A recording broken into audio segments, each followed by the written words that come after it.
Hey everybody, it's Dr. Jarret. I just wanted to let you know today that I changed my broadcast around. I still want you to tune in. It's Dr. Jarret, J-A, two R's, E, one T, and you can find me on all social media. I'm your board certified pediatrician who's here to help you take care of your children by learning more about their behavior, development, and growth and you can learn more about this through my videos, through my books, through my speaking engagements. So look forward to me coming to a town near you soon. However, today I'm here to talk about depression. And I was just made aware that a famous singer, Chester Bennington, passed away today. And the early reports are that it was from a suicide. So certainly during a chaotic time, prayers go out to Chester Bennington's family, friends, supporters, all that are going to be troubled through this. Particularly when something like this happens on a high event, on a national scene, certainly someone who's very famous, things can get misconstrued about depression and suicide. It certainly is something that's very effective in the pediatric population, and I want you guys to know a few things about that.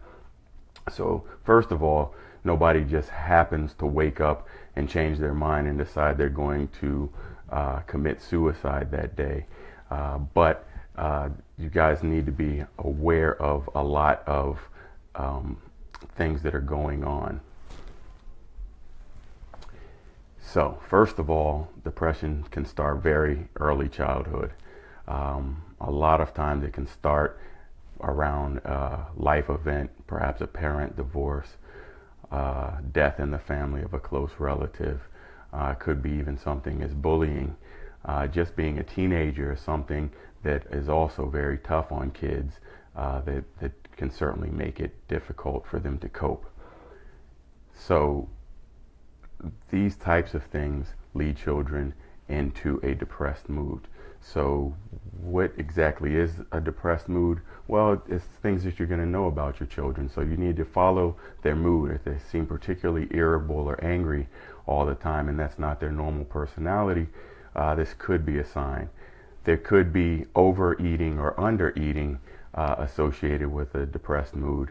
There could also be a few other things that are going on. Hi Liza, thanks for joining in. That would get a person to have a depressed mood, particularly if they're being picked on.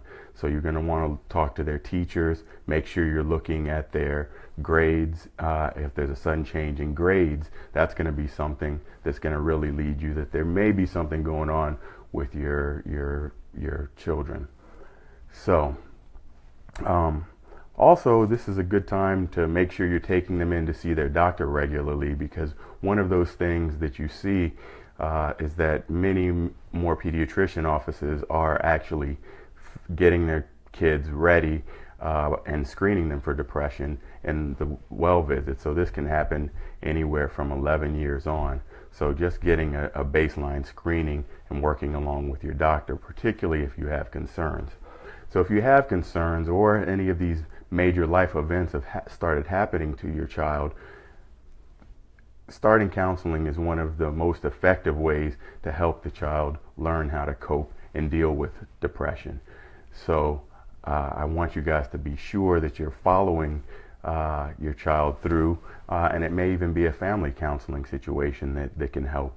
So counselors, getting them involved early on is going to be one of the most effective things to help the child. If they need to be seen in conjunction with a psychiatrist or perhaps even medication in more severe cases, that may be the case, but you should notice some differences over time. So be aware that depression is something that can start early in childhood. There are a few things you can do if you notice some of those symptoms that we talked about, particularly getting counseling going early. And if your child does have depression, particularly as they age, you're going to want to make sure that you have a safe home. So that goes along with keeping all guns locked up and ammunition locked away safely. Any medications that can be accessed by the child should also be locked and kept out of their reach. And have an emergency plan in case of a crisis situation should evolve in the home. So those are all things that can keep you and your family safe. So I know this is a little bit more of a serious topic today, but I am aware of several of my patients and their families have struggled with depression and maybe had some of these good unfortunate circumstances happen. So it's one of these things that you can do, is become more aware about depression and the signs of depression to help either yourself or your child through a difficult situation.